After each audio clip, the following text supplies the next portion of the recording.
Boa noite. O duro de falar no final é que tanta coisa bacana, bonita foi dita, dá vontade de mudar tudo, improvisar, mas eu não vou fazer isso. Eu vou stick to the plan.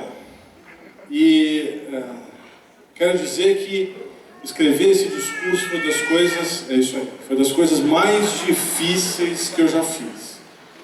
É um professor universitário, advogado, eu vivo de escrever. Tese, peça, artigo.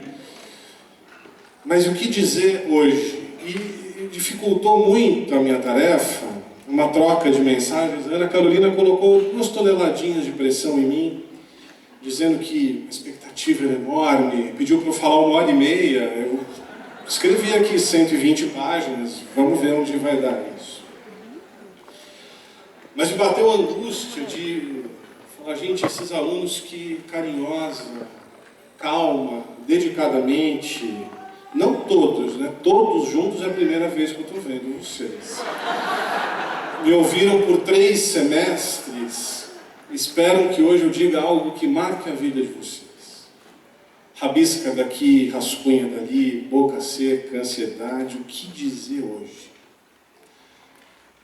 Até que eu me dei conta que eu não lembro uma única palavra do que o professor Piton, o paraninfo da minha turma, disse na minha formatura. Nada, nenhuma palavra. Arrisco dizer que eu não me lembro de ele ter ido à cerimônia.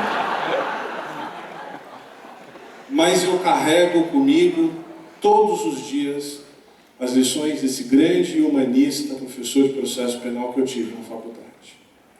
Nessa hora, eu relaxei. Eu me dei conta que o que eu tinha para dizer para vocês, eu disse. E muito, por 3 semestres. O convite de vocês mostra que, de alguma forma, essas palavras ecoaram, tocaram o coração de vocês. As palavras de hoje passarão, serão brevemente esquecidas, mas o que nós vivemos juntos ficará na memória, depois no inconsciente. Até que um dia vai virar um sentimento gostoso, difuso, de carinho, esquecido nas prateleiras da memória, tipo o perfume da avó, aquele amigo de infância com quem você não tem mais contato, o clima gostoso das chopadas. O que eu quero então dizer, meus amigos, é muito obrigado. Obrigado pelo convite de hoje ser paraninfo dessa turma, mas obrigado por termos caminhado juntos 3 semestres, com muito respeito, camaradagem, admiração recíprocas, com trocas, com irmandade. Busquei com toda a sinceridade ser o melhor professor que eu podia ser. Hoje percebo que eu deveria ter dado provas mais difíceis. Falei muito, não tenho dúvida, mas nunca por desleixo. Quis sempre ouvir vocês, valorizar as contribuições, tirar as dúvidas, dividir as angústias. E peço perdão se e quando falhei nesse processo. Tenho a consciência tranquila de que nunca escondi minhas paixões, nunca escondi de onde vinha a minha fala, nunca escondi meu culto pela liberdade e acho que nunca impus a vocês a minha visão de mundo. Acho que foi a transparência na nossa relação, a sinceridade com que eu, professor, e vocês, alunos, nos encontrávamos nas noites vergianas, que explicam o convite para a noite de hoje. Isso, meus amigos, é maior e mais forte do que qualquer discurso que eu venha fazer hoje. Mas as estrelas da noite são vocês. Vocês atravessaram o Rubicão. Vocês vieram, viram e venceram. Lembrei-me de um samba do gigante Paulinho da Viola. Vocês acharam que eu ia citar algo sim? Estou citando Paulinho da Viola. Em que ele, provavelmente em metalinguagem, canta a história de um menino que aos 14 anos de idade ouviria do seu pai que ele tinha que estudar filosofia, medicina ou engenharia, aspas, tinha eu que ser doutor. Ao contrário do samba, meus amigos, a vez de vocês chegou.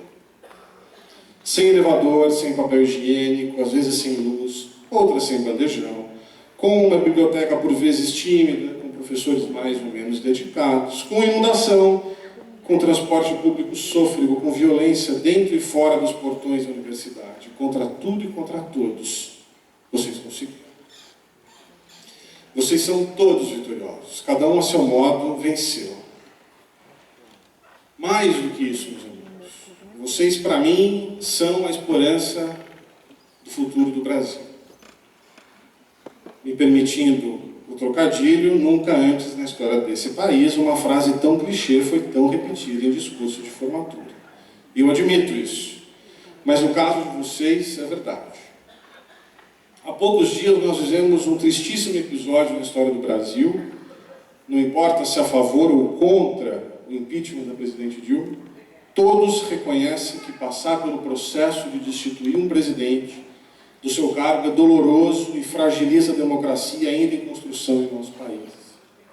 Em seus votos, e isso foi mencionado aqui de certa forma, muitos deputados invocavam suas próprias famílias, suas próprias religiões, seus próprios interesses como fundamento dos seus votos.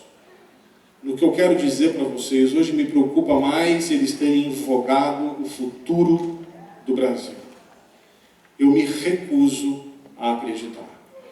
Esses deputados podem ser e são o reflexo desse Brasil atual, mas não do futuro. São, em sua esmagadora maioria, homens brancos com 50 anos ou mais, apenas 7% deles eleitos com seus próprios votos. Foram formados em uma época em que os direitos civis, políticos e sociais eram para poucos, em que homens eram chefes de família, em que os negros conheciam o seu lugar, que os pobres se recolhiam em seus rincões. Não mais, meus amigos. Nesses bancos desse teatro, sentam-se homens e mulheres com consciência de que são donos soberanos de seus corpos e que, embora ainda haja muito para fazer, a premissa é da igualdade. Ombreiam-se colegas de turma com diferentes orientações sexuais, identidades de gênero, irmãos-se cores e raças, origens e religiões. Vocês são a prova viva e vivente do respeito mútuo que sustenta o Estado democrático de direito. Vocês sabem que o lugar de mulher é onde quer que elas queiram estar. Vocês sabem que vai ter preto na universidade, que vai ter pobre na praia, porque vocês sabem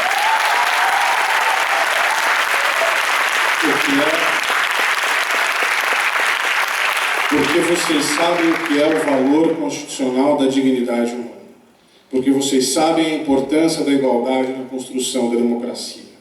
Vocês são, sim, a minha esperança de um Brasil melhor. Vocês tiveram uma sólida formação em direito público e sabem perfeitamente que cargos políticos e eletivos não são exercidos em nome da sua família, da sua religião ou de qualquer outro interesse particular, porém, em nome dele, e no interesse do povo, pautado pela Constituição Federal. Assim, meus amigos, nessa noite, com toda tranquilidade, mudamos de papel. Agora não me cabe ensinar mais nada a vocês.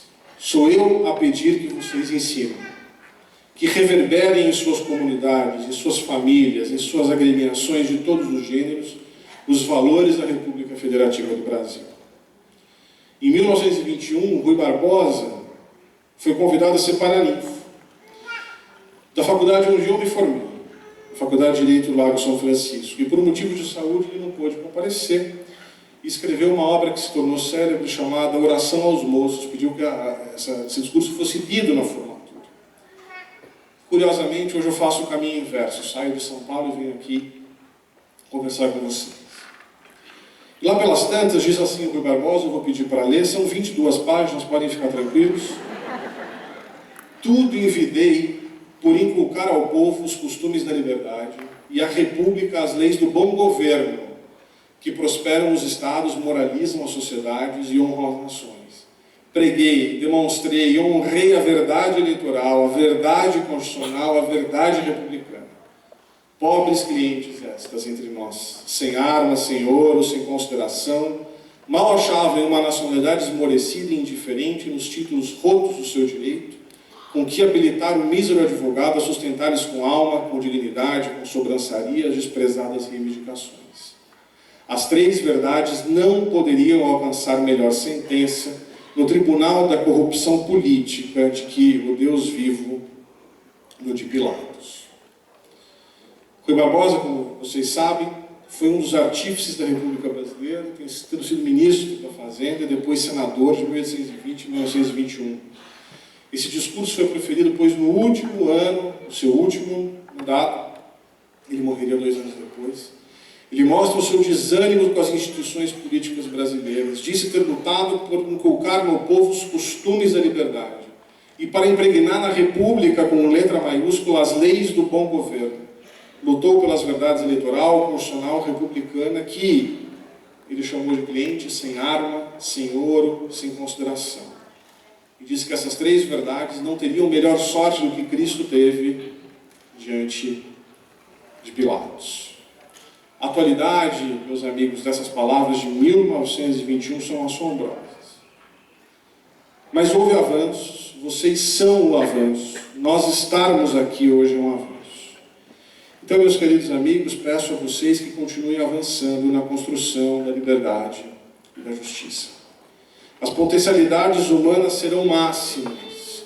E essa, meus amigos, é a única e verdadeira missão laica do ser humano: conhecer-se a si mesmo e expandir-se ao máximo, sempre com respeito à autoridade.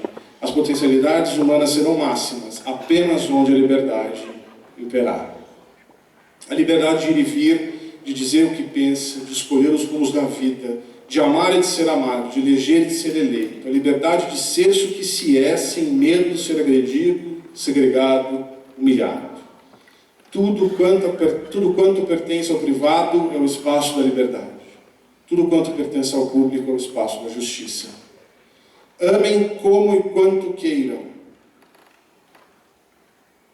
Bela, como é que é? Recatada e do lar, data máxima vem. Experimentem tudo e quanto queiram. Desejem tudo e sempre e muito. Mas na presença do outro, de qualquer outro, de todos os outros, reconheça nele sempre seu eu igual, sem diferenças, sem nuances, sem exceções. E nesse momento, meus amigos, o Brasil será automaticamente melhor e o mundo será automaticamente mais justo. Não se iludam, meus caros. Aqui vocês não aprenderam leis, nós não ensinamos leis, porque elas mudam. Está aí o novo CPC para vocês. Aqui ensina-se a justiça. Volto então à exortação que o Rui Barbosa fez aos formandos lá da Faculdade de Direito em 1921. Ora, senhores bacharelandos, pensai bem que vos ides consagrar a lei, num país onde a lei absolutamente não exprime o consentimento da maioria, onde são as minorias, as oligarquias mais acanhadas, mais impopulares e menos respeitáveis, as que põem e dispõem, as que mandam e desmandam em tudo. A saber, num país onde verdadeiramente não há lei, não há moral, política ou juridicamente falando. O desafio, portanto, meus amigos, está posto. Cabe a vocês operar o sistema jurídico nas mais diversas posições. Caberá a vocês, como cidadãos e como profissionais, fazer valer não a lei em sentido frio, mas o justo, o que traduz a axiologia constitucional. Mas vocês têm todas as armas. Vocês têm a motivação, e mais importante, ou tão importante quanto, vocês têm o futuro à sua frente. Eu busquei um poema, uma música, alguém mais erudito do que eu, para encerrar minha fala aqui. E eu encontrei uma canção, eu acho que essa canção nos une a todos. Acho que vocês conhecem mais ou menos assim. Vermelho e azul é o que me guia, sempre presente em todo jogo dá um show. Vamos, o Erge vai para cima, sua grandeza não permite recuar. Vamos vencer, jogar com garra e vontade, na UERJ é sempre assim, até que a morte nos separe, eu sou do Congo até o fim. Parabéns.